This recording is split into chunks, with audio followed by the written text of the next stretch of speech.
जिसे आप देखने जा रहे हैं पवित्र शास्त्र बाइबल पर आधारित है। पवित्र शास्त्र बाइबल उद्धार पाने का मार्ग दिखाने वाला ग्रंथ है।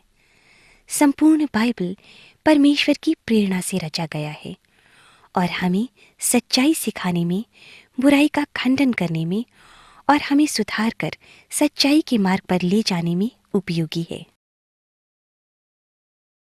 इसका उद्देश्य किसी को किसी धर्म संस्था या संप्रदाय का सदस्य बनाना नहीं है। इसका उद्देश्य हमारे प्रति परमेश्वर के प्रेम को प्रकट करना और उद्धार के मार्ग को प्रस्तुत करना है।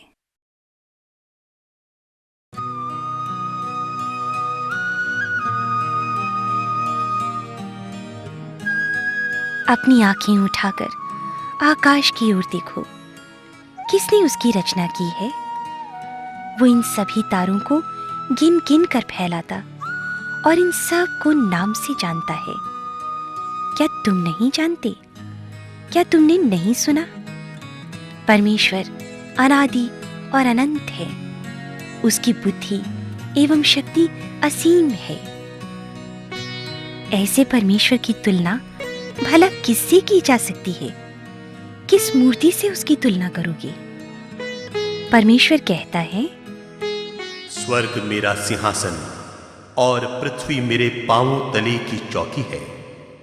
मेरे लिए तुम किस प्रकार का घर बनाओगे? मेरे विश्राम के लिए कौन सा स्थान बनाओगे? क्या ये सब वस्तुएं मेरे हाथ की बनाई हुई नहीं हैं? जिस परमेश्वर ने सारे ग्रह, नक्षत्र, समस्त ब्रह्मांड को बनाया है, जो स्वर्ग और पृथ्वी का स्वामी है, वो मनुष्य के हाथ के बनाए हुए मंदिरों में नहीं रहता।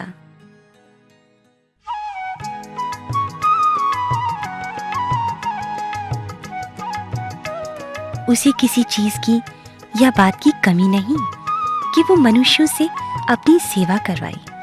वो तो स्वयं सबको जीवन, श्वास और सब कुछ देता है। इसीलिए हमें अपनी ही कल्पना और कारीगरी से बनाई गई सोने, चांदी या पत्थर की मूर्ति को परमेश्वर नहीं समझना चाहिए। परमेश्वर ने मनुष्य को अपने स्वरूप के अनुसार उत्पन्न किया। परमेश्वर ने मनुष्य को भूमि की मिट्टी से रचा और उसके नथनों में जीवन का श्वास फूंक दिया। ये पहला पुरुष था। परमेश्वर ने उसका नाम रखा आदम।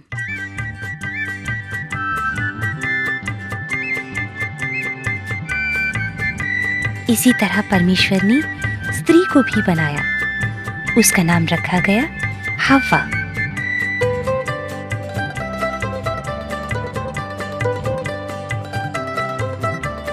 तब परमेश्वर ने देखा कि जो कुछ बनाया गया है वो सब बहुत अच्छा है।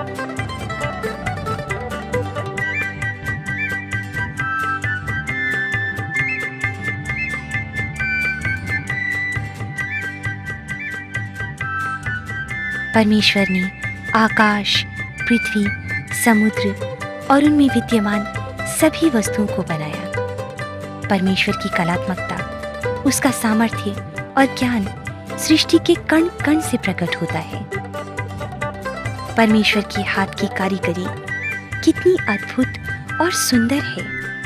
उसका कोई और छोर नहीं है। उसकी रचना महिमा और शान से भरपूर है। उसकी गिनती समुंदर की रेत के कणों से भी अधिक है।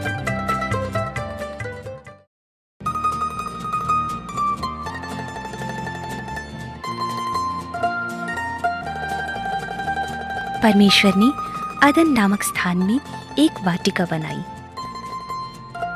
परमेश्वर ने सब तरह के सुंदर सुंदर वृक्ष, जिनके फल खाने में अच्छे हैं, उगाए और उस वाटिका के बीच में जीवन के वृक्ष और भले बुरे के ज्ञान के वृक्ष को भी लगाया।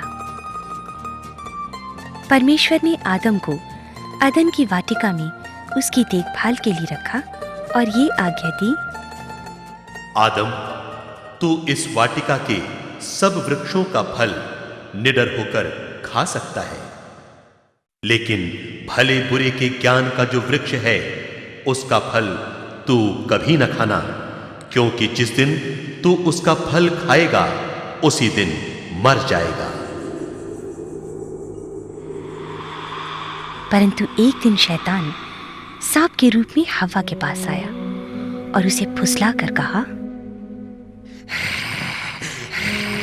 ना ना ना, ये फल खाने से तुम बिल्कुल नहीं मरोगे, बल्कि परमेश्वर खुद जानता है कि जिस दिन तुम उसे खाओगे उसी दिन तुम्हारी आंखें खुल जाएंगी और तुम भले बुरे का ज्ञान पाकर परमेश्वर के समान हो जाओगे। हव्वा, खाओ खाओ खाओ।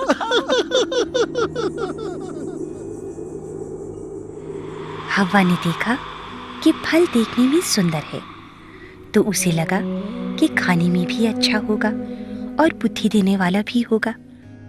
उसने फल तोड़कर खा लिया और अपने पति आदम को भी दिया। उसने भी खाया।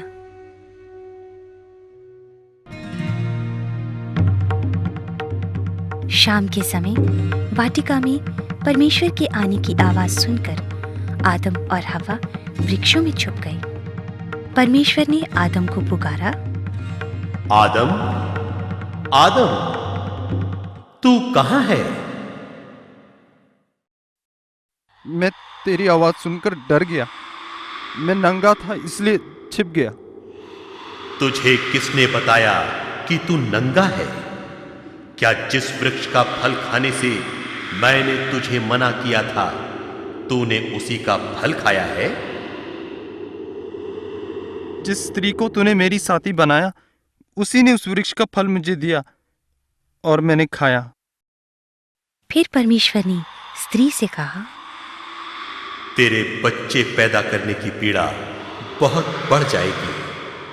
तू दर्द के साथ बच्चे को जन्म देगी। फिर भी तेरी कामना तेरे पति के लिए होगी और वो तुझ पर शासन करेगा। आदम से परमेश्वर ने कहा, तूने अपनी पत्नी की बात सुनी और जिस वृक्ष का फल खाने के लिए मैंने तुझे मना किया था उसी को तूने खाया है, इसलिए अब से ये भूमि भी तेरे कारण शापित है। सारा जीवन कड़ी मेहनत करने के बाद ही तू भूमि की उपज खा सकेगा। ये मिट्टी तेरे लिए कांटे उगाएगी और तू अपनी मेहनत के पसीने की रोटी खाया करेगा। तू मिट्टी से बनाया गया है और मिट्टी ही में मिल जाएगा।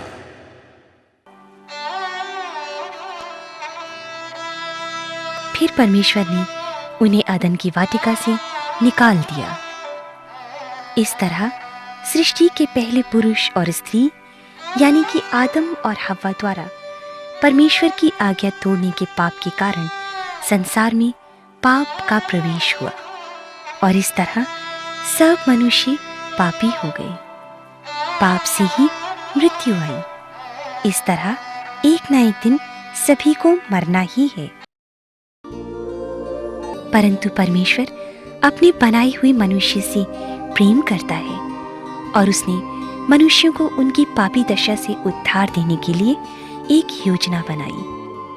बहुत साल पहले से अपने भक्तों के द्वारा परमेश्वर ने वचन दिया था कि वो संसार के मुक्तिदाता को भेजेगा। एक भक्त ने कहा, अरे सुनो तुम लोग, परमेश्वर स्वयं एक चिन्ह देगा और वह यह है कि एक कुंवारी गर्भवती होगी और एक पुत्र को जन्म देगी।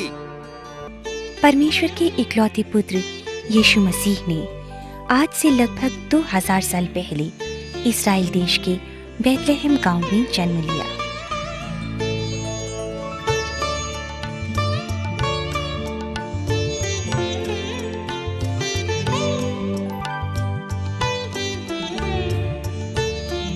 यीशु परमेश्वर और मनुष्यों के अनुग्रह में बड़ा होता गया।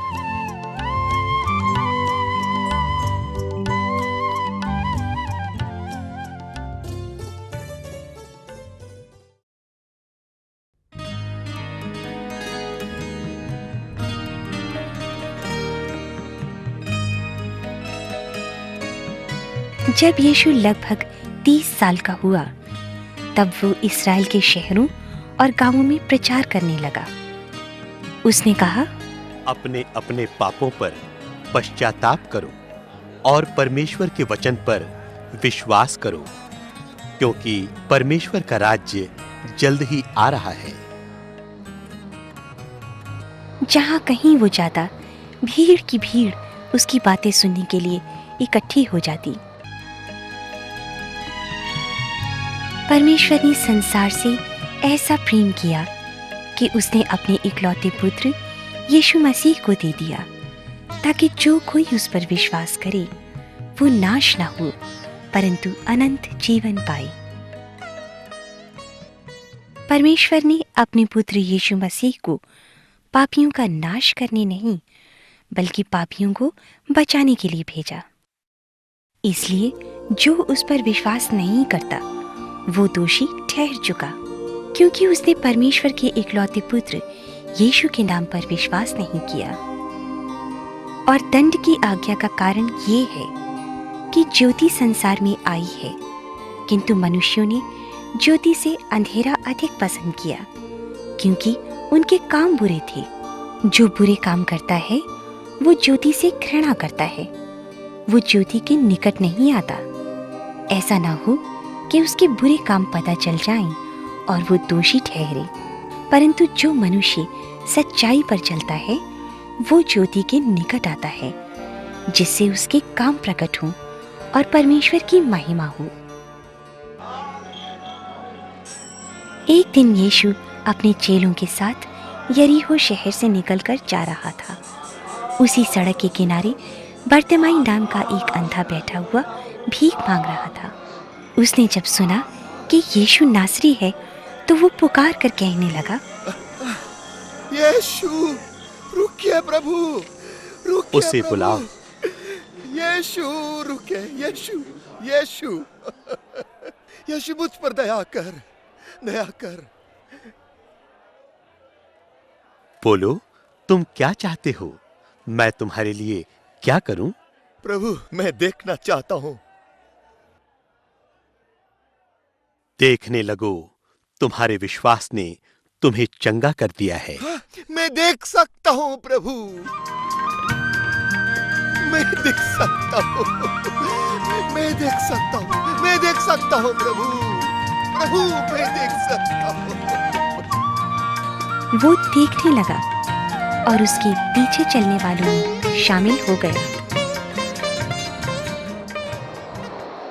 जिन लोगों ने उसका काम देखा और उसका वचन सुना, उनमें से बहुतों ने उस पर विश्वास किया, परंतु उनमें से कुछ ने धर्म शिक्षकों के पास जाकर यीशु के कामों का समाचार दिया। धर्म शिक्षकों ने आपस में कहा, ऐसा कब तक चलेगा?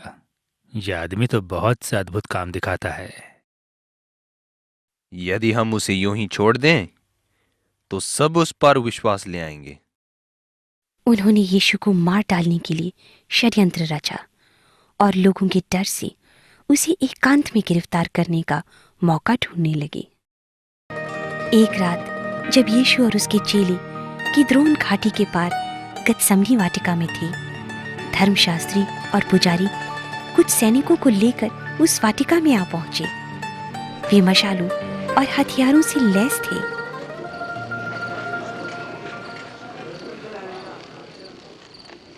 गिरफ्तार करो।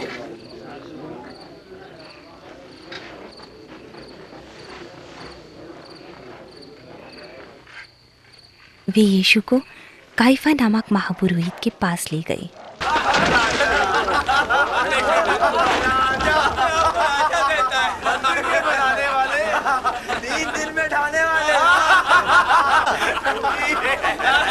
यीशु की हत्या करने के लिए वे झूठे गवाहों की खोज में थे, लेकिन बहुत से झूठे गवाह मिलने पर भी वे यीशु में कोई दोष पा न सके। जब भोर हुई तो सब प्रधान याजकों और धार्मिक नेताओं ने यीशु को बांधा और हाकिम पिलातुस के पास ले गए। इतने सुबह सुबह तुम क्या करने आए हो? हमने उसे लोगों को भड़काते हुए पकड़ा है। इसने आराधनालय के बाजार में भी खलबली मचा दी थी। इसकी सजा क्या होगी? इसका फैसला कर। मैं तो इस मनुष्य में कोई दोष नहीं पाता, कोई दोष नहीं। हमने इसे दोषी पाया है। ये कैसर को कर देने से मना करता है, अपने आप को मसीह कहता है, एक राजा। राजा? क्या तू यहूदियों का राजा है? तुमने ठीक कहा है। इस मनुष्य ने कोई ऐसा अपराध नहीं किया कि मृत्यु दंड दिया जाए, इसलिए मैं इसे कोड़े लगवाकर छोड़ देता हूं। इसे कोड़े लगाओ।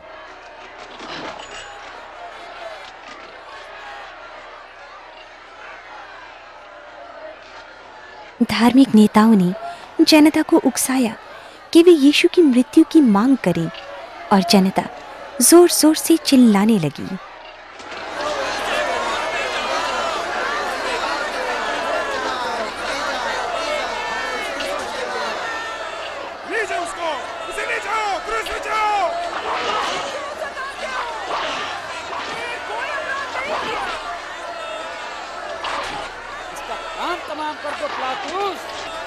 उनका कोलाहल बढ़ता जा रहा था।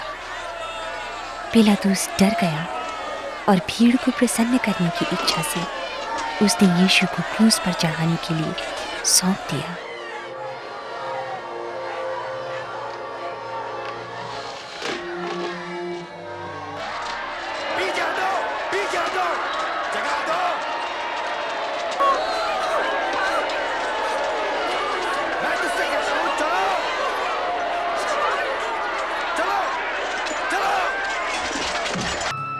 और यीशु को गुलगुता नामक जगह पर, जो खोपड़ी का स्थान कहलाता है, क्रूस पर चढ़ाया जाने लगा।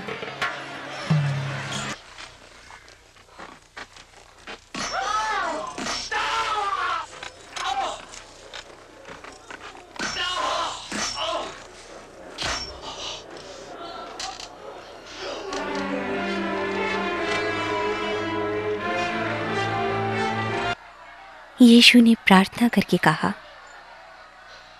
हे पिता, इन्हें क्षमा करना, क्योंकि ये नहीं जानते कि ये क्या कर रहे हैं।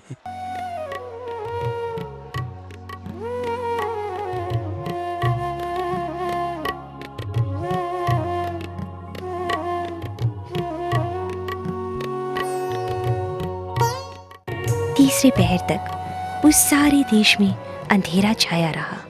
तीसरे पहर के होते होते यीशु ने दर्द से कराहते हुए कहा, हे पिता, मैं अपनी आत्मा तेरे हाथों में सौंपता हूं।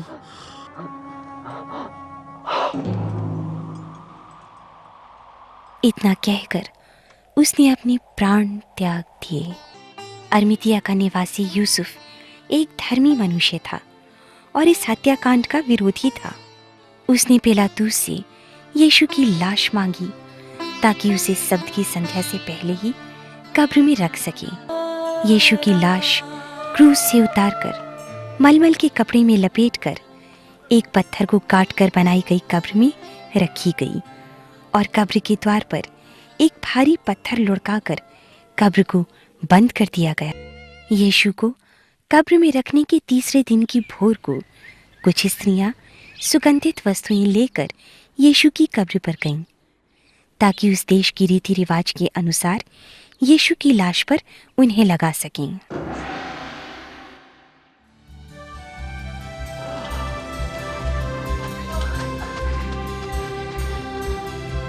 उन्होंने देखा कि कब्र का पत्थर हटा हुआ है और अंदर जाकर देखा कि यीशु की लोथ वहां नहीं है, सिर्फ उसका कपड़ा पड़ा हुआ है। वे इस बात से बहुत चकी रह गईं। तभी अचानक दो स्वर्गदूत चमकीले वस्त्र पहने हुए उनके पास आकर खड़े हुए और कहा, तुम जीवित को मृतकों में क्यों ढूंढती हो? वो यहां नहीं है, परंतु जी उठा है। याद करो जो उसने गलील में कहा था, मनुष्य का पुत्र पापियों के हाथ पकड़वाया जाएगा, क्रूस पर चढ़ाया जाएगा और तीसरे दिन जी उठेगा।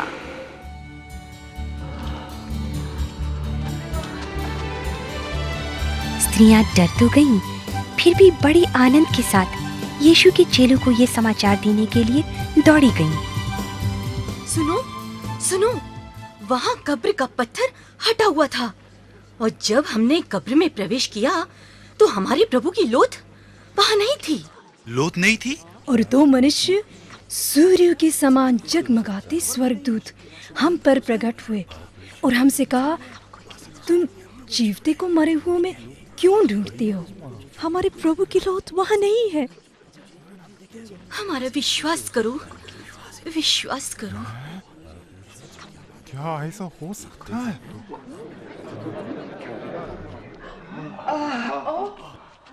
देखो,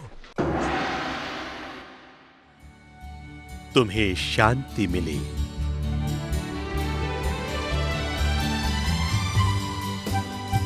तुम क्यों घबरा रहे हो? तुम्हारे मन में संदेह क्यों हो रहा है? मेरे हाथ और मेरे पांवों को देखो, देखो ना, मैं वही हूं। मुझे छू कर देखो। नबियों ने कहा था कि मैं पापियों के हाथों पकड़वाया जाऊंगा और मार डाला जाऊंगा और तीसरे दिन फिर जी उठूंगा। ऐसे में मेरे नाम से पाप क्षमा का सुसमाचार सारे संसार में प्रचारित किया जाएगा। तुम सब इसके गवाह हो। ये तुम्हारे लिए मेरी आज्ञा है। तुम सारे जगत में जाकर सारी सृष्टि के लोगों में सुसमाचार प्रचार करो।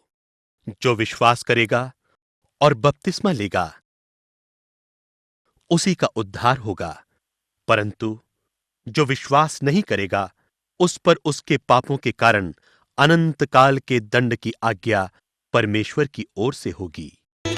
यीशु ने जी उठने के बाद अपने जीवित होने के बहुत से प्रमाण अपने चेलों को दिए। वो 40 दिन तक उन्हें दिखाई देता रहा और उनसे परमेश्वर के राज्य की बातें करता रहा। अपने जीवित हो जाने के 40 दिन बाद यीशु अपने चेलों को साथ लिए शहर के बाहर एक पहाड़ी पर पहुंचा। वहां उसने अपने हाथ उठाकर उन्हें आशीष दी और देखते देखते आकाश में ऊपर उठा लिया गया। यीशु मसीह अब भी जीवित है। वो इस संसार के अंत में फिर आएगा और इस संसार के लोग यीशु को बड़ी महिमा और सामर्थ्य के साथ बादलों में आते देखेंगे।